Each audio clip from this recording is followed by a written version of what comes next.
생생하게 상생하며 YTN 라디오 생생경제. 안녕하세요. YTN 라디오 생생경제 김혜민입니다. 코스피 지수가 장중 2600선을 넘어섰습니다. 2018년 이후 2년 10개월 만입니다. 시총 상위 종목 대부분이 올랐는데요. 삼성전자, SK하이닉스, LG화학, 삼성 SDI, 포스코 등도 2에서 3%대 올랐습니다. 어려운 상황 속에 박스권을 넘어섰네요. 이것만큼 어려운 일이 또 하나 일어났습니다. 드디어 택배 박스에 택배 기사들이 잡을 수 있는 구멍이 뚫립니다. 그동안 택배 기사님들이 박스 손잡이를 제작해달라고 여러 차례 요구했고요.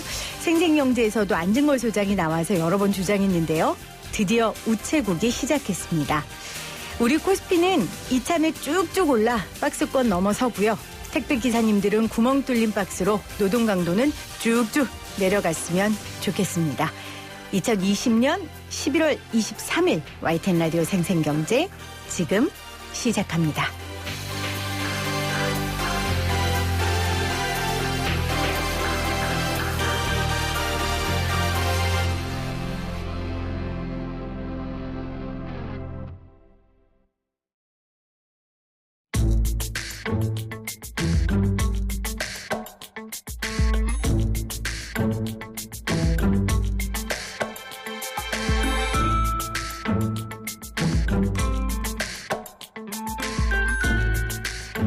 가장 나답게 사람답게 살 수 있는 건 내가 할 수 있는 일을 하는 게 아닐까요? 그래서 저는 제가 노동자인 게 참 자랑스럽고 감사하고 일자리가 얼마나 중요한지 생생경제를 통해 늘 이야기하려고 합니다.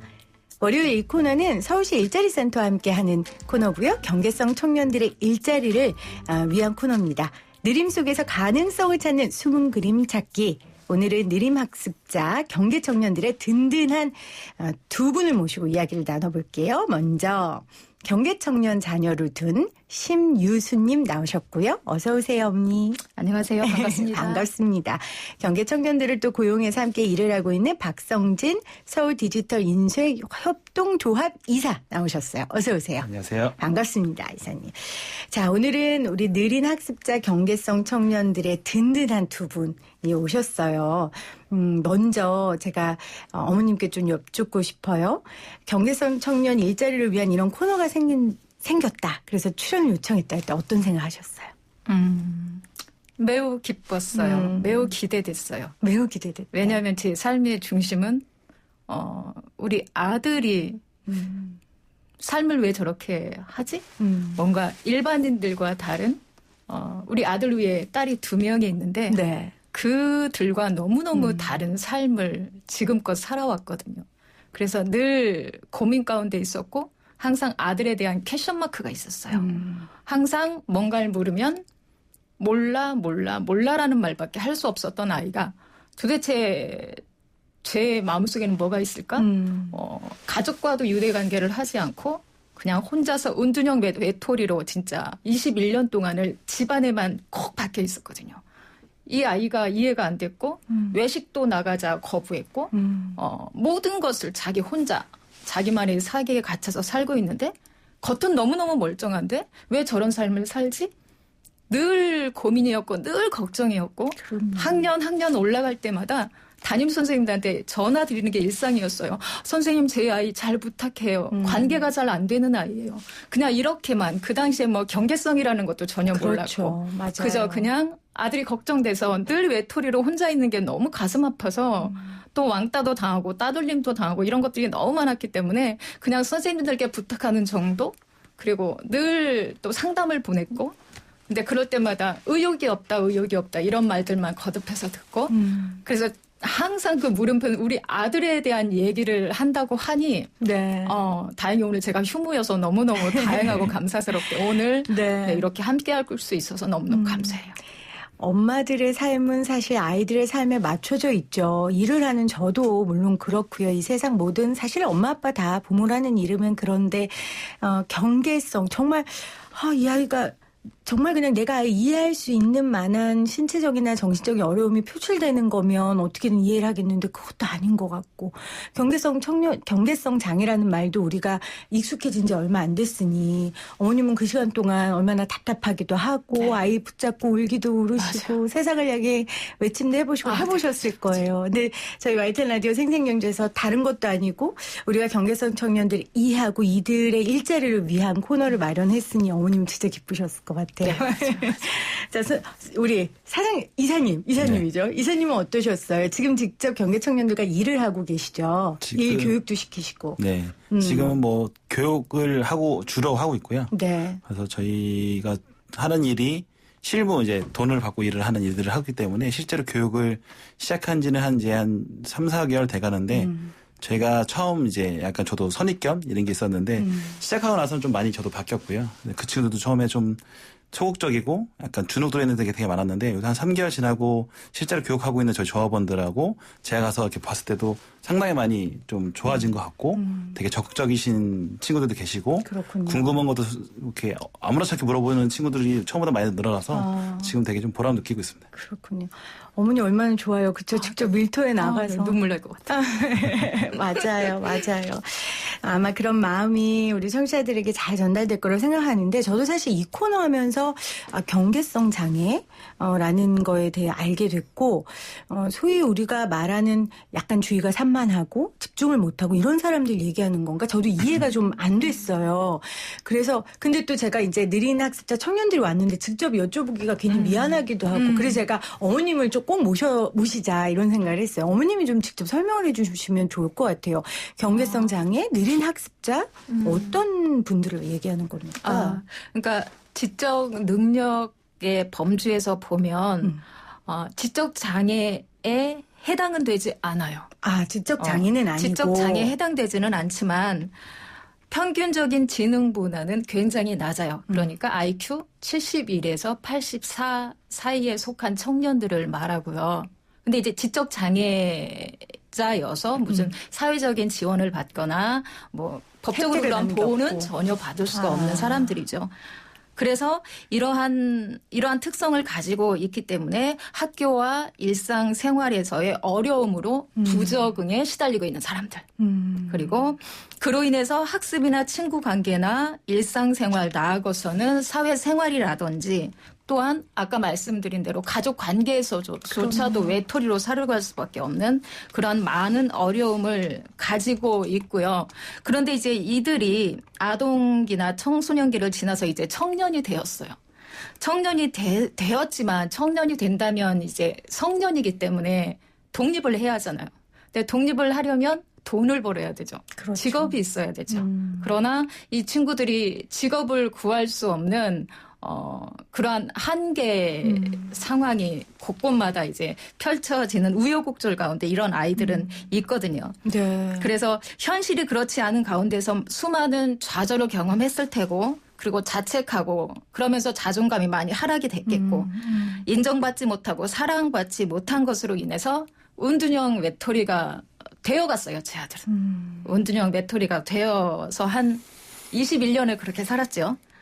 근데 제가 여기서 강조하고 싶은 것은 하지만 이들에게는요 인내함으로 기다려준다면 왜냐하면 얘네들은 느릿느릿 아주 천천히 가는 친구들이거든요. 네. 그래서 이것을 이해해주고 기다려주면서 어떤 법적인 제도적인 장치 안에서 보호를 받으면서 또 맞춤형 훈련 방식이라는 표현을 하고 싶어요. 왜냐하면 얘네들은 반복적으로 천천히 해줘야 하거든요. 가르치는 거나 훈련하는 거나 그렇게 맞춤형 훈련 방식을 통해서 얘네들을 교육을 한다면 이들의 일자리를 향한 절박함, 너무 절실함. 얘네들은 너무 절박하거든요. 너무 절실하거든요. 왜냐하면 이제는 혼자 그럼요. 독립해서 살 나이가 되었기 때문에 네. 너무 얘네들한테는 절박함이 있어요. 그리고 자립에 강한 절실함으로 인해서 또한 그들은 또 성실함이 있어요.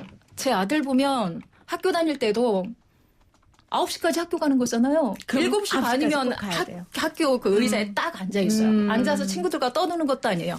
9시 될 때까지 의자에 이렇게 부동 자세로 앉아가지고 가만히 있어요. 예찬아 너 왜 이렇게 학교 일찍 가니?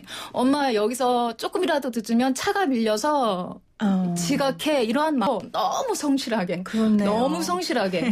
그래서 이러한 성실함으로 이들에게 있는 이 자립의 절박함으로 인해서 이들은 분명히 반드시 이러한 탁월한 그 성실함으로 반드시 이들이 목표하고자 하는 것을 이룰 것이라고 네. 생각합니다.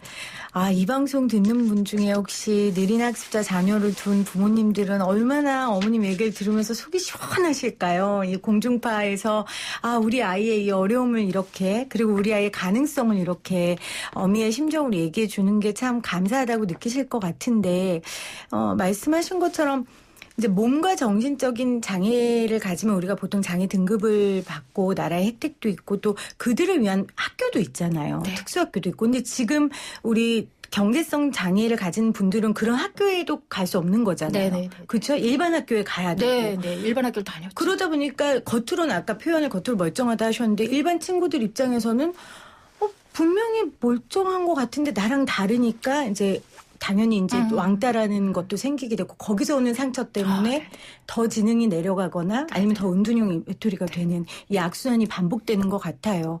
그래서 이 방송을 통해서 이 경계성 장애에 대한 그 관념, 그 개념을 우리 청취자분들이 아셔서 주변에 그런 분들이 있으면 장애가 있는 건 아니지만 우리가 좀 기다려줘야 되는 사람들이구나라는 생각을 좀 해주시면 너무 좋을 것 같아요.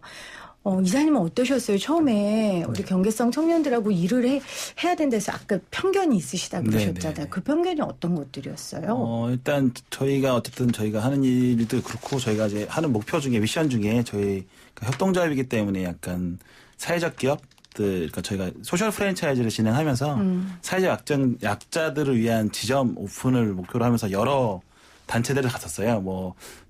경계성의 친구도 많이 들어도 약간 학교바 청년이라든지 이렇게 약간 사회적 경제 자녀라든지 이렇게 했을 때 약간 좀 일반 저희 팀원들하고 일을 했을 때 섞여서 일을 할 수 있을까에 대한 편견이 약간 있었고요. 저희 현재 일하고 있는 조합원들도 실제 일을 했지 교육하는가 주력으로 하는 조합원들이 아니기 때문에 약간 실제로 교육을 할 수 있을까? 느리게 하는 거에 익숙해질 수 있을까? 일반인들 교육했을 때 우리가 예를 들어서 한 달 반, 2달이면 끝나는 걸 6개월, 7개월 했을 때 과연 이 일반 교육하는 친구들이 그걸 해낼 수 있을까에 대한 약간 걱정이 있었고요.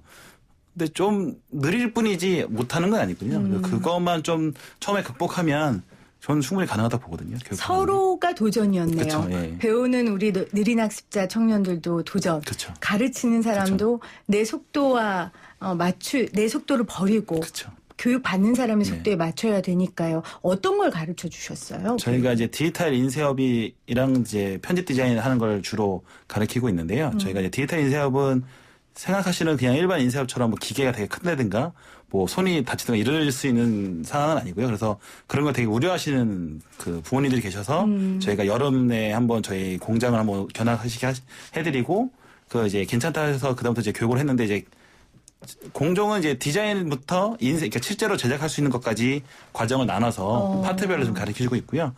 파트별로 이제 인원수는 저희가 이제 할 수 있는 인원이 정해져 있어서 그 수에 맞춰서 교육을 하고 있습니다. 그럼 선생님도 직접 가르쳐 보셨죠, 이사님도? 네네네. 어떠셨어요?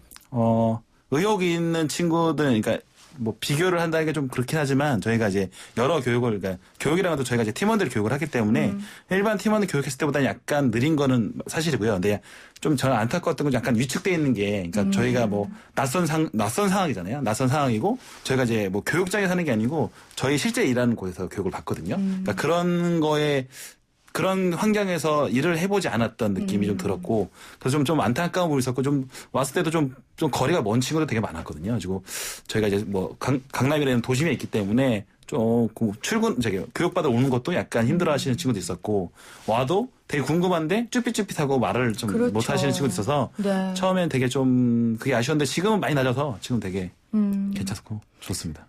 아까 어머님이 관계에도 시간이 필요한데 사실 사회는 정글이잖아요. 나가면은 바로 기능의 역할을 하기를 사회가 요구하고 그걸 기다려주는 동료들보다는 같이 경쟁하는 사람들이 많다 보니까 경계성 청년이 아닌 사람들도 어려움을 겪는데 경계성 청년들은 더 어렵겠죠. 그러면 어머님, 아드님은 지금 일을 하고 계세요? 아니요. 지금 여기 배우고 대표님 있어요? 계신 곳에서 이사님한테. 네. 아, 배우고 인쇄 있어요. 교육을 지금 받고 있어요. 첫 도전인가요? 뭔가를 나가서 배우고 하는 거에 대한? 여기 지금 동대문 복지관을 알기 전에 저와 같은 고민을 갖고 있는 사람들이 과연 있을까? 어딘가에는 있을 것 같은데 도저히 정말 20년 동안 찾을 수가 없었어요. 근데 이제 우리 큰애가 대학원에서 복지학을 전공하면서 엄마 예찬이가 경계성 청년인 것 같아. 그래서 이제 연결해줘서 동대문 복지관에 1년밖에 안 됐어요. 예찬이가. 아들이 예찬이거든요. 이제 1년밖에 안 됐거든요. 그러니까 1년 전까지는 항상 아까 말씀드린 대로 은둔형 외톨이로 집에서 있을 수밖에 없었거든요. 걔 마음을 둘 때가 완전히 컴퓨터 인터넷 인터넷 중독으로 이제 평생을 걔가 살았는데 본인 세상에 갇혀서. 네, 본인이 마음을 둘 때가 거기밖에 그렇죠. 없었나 봐요. 가족, 사회 모든 걸 뒤로하고 아무튼 방에만 있어가지고 그때만 해도 막 100kg. 왜냐면 먹고 자고 그럼요. 컴퓨터하고 내내 밤새 컴퓨터하고 근데 학교는 뭐 아까 말씀드린 너무 성실해서 그냥 새벽같이 일어나서 학교 갔다 오면 곧바로 우리 식탁에 앉아서 다 같이 밥을 먹은 적이 없었어요. 맨날 컴퓨터에 앉아서 게임하면서. 거기서는 자기 속도로 컨트롤할 수 있으니까요. 느려도 그러니까 되고. 그럼 느려도 되고. 네, 상관없어요. 그랬는데 그러면 따님이 알려주셔서 복지관에 가게 됐고 복지관에서 이제 우리 네. 이사님을 소개해줘서 지금 배우러 다니는데 어때요? 아들의 변화가 이렇게 느껴지세요? 저 있잖아요. 딴 사람 됐어요. 우리 아들 딴 감사해요. 사람 됐어요. 제가 눈물 날 만큼 너무 감사한데, 여기 이제 복지관 알기 전에 제가 많이 도전을 했겠죠. 그럼요. 경계성 청년이라는 걸 알기 전에 한 서너 군데 예를, 저희 오빠들이 사업을 좀 하세요. 거기에도 한번 데려가 보고. 그런데 2, 3일 만에 돌아왔어요. 거기에 있는 대표자, 우리 조카를 앙 하고 물고 왔더라고요. 그러니까 이게 표현하는 능력이 없어요. 특히 이제 우리 아들 같은 경우는 제가 항상 언어 수준은 2, 3세 수준이다라고 말해요. 그러니까 자기 표현을 제대로 못하니까 앙 하고 물고 오는 거예요. 근데 이제 1년 후에 지금 우리 아들은요. 자기 표현을 서툴지만 주절 해요. 그리고 제가 항상 빨리빨리 스타일이거든요. 제 속도에 맞추느라 제 아들이 말을 더듬었었어요. 1년 후 지금 우리 아들 하나도 안 더듬어. 그래서 제가 뭐 정말 제 사비를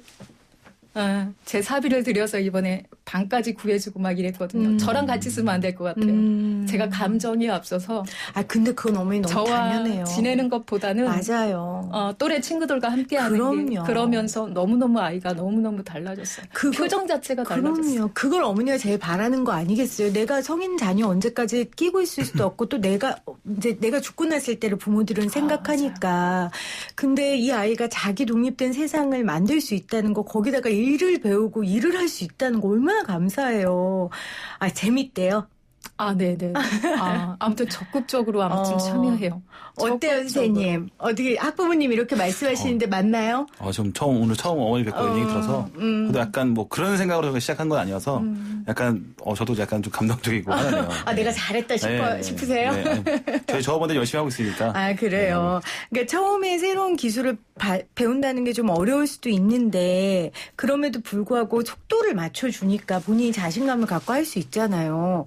그러면서 그 어머니 그 주변에 이렇게 우리 아이가 조금 다른 아이들과 다른 것 같다 하는 부모님한테 좀 무슨 얘기를 해주고 싶으세요? 이런 제 아들과 같은 친구들이 있다면 너무 해드리고 싶은 말이 많은데 저와 같은 시행착오를 안 겪었으면 좋겠어서 아이들을 대할 때 정말 제가 아까 말씀드린 대로 느릿느릿 가는 아이들이라서 한마디 두마디 반복적으로 말하고 가르치는 게 너무너무 중요해서 근데 저는 삶이 바쁘다 보니 그렇게를 못했거든요. 그러니까 생활이 또 있기 때문에 정말 전업주부였다면 더 제가 아이한테 집중하고 잘할 수 있었을 것 같아요. 아이 성향에 맞게 느릿느릿 가는 거를 같이 보조를 맞춰서 반복적으로 어렸을 때부터 만약에 이 복지원을 알아서 이런 교육 활동에 참여를 했다면 지금보다는 더 낫지 않았을까? 그런 생각을 하게 돼요. 근데 부모님만의 책임으로 몰 수는 없으니 그리고 지금 경계성 장애를 갖는 분들이 많아진다고 저도 들었거든요. 이건 정부에서 조금 조금 여기에 대해 관심을 갖고 우리가 앞서 소개했던 성장학교 별이라든지 아니면 이렇게 서울 디지털 인쇄 협동조합 같은 곳이라든지 이런 사회적 기업들이 많이 만들어져서 함께 할 수 있는 공간을 정부가 좀 만들어줘야 될 것 같아요. 이사님은 만약에 이 방송 들으면서 사회적 기업 하시는 분이나 아니면 나도 좀 좋은 사람들과 일하고 싶다.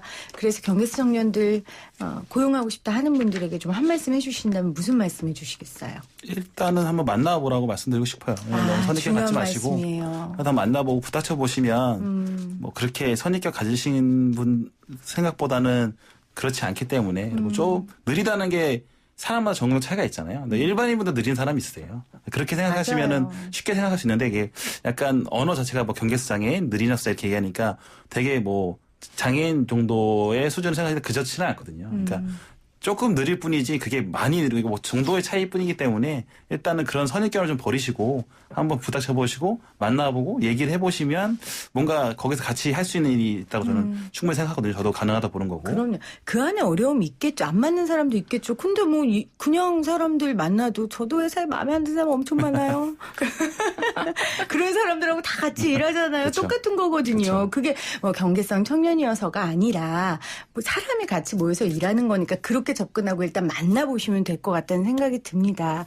오늘 제가 막 마음이 저도 엄마로서 막 마음이 막 너무 따뜻해지고 어머니의 그 벅찬 감정이 저한테도 이렇게 전해지는 것 같은데 예찬이라고 하셨죠. 네.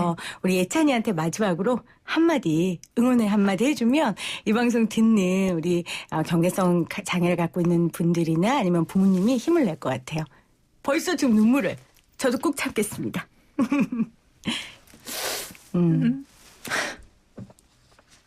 정말 이 눈물 흘릴까 봐 내가. 근데 이 눈물은 어머니 그동안에 그 방황을 끝내고 이제 일자리를 찾으러 나가는 우리 아들을 향한 눈물이잖아요. 그렇죠? 예찬이한테 말씀하셨죠. 예찬이한테.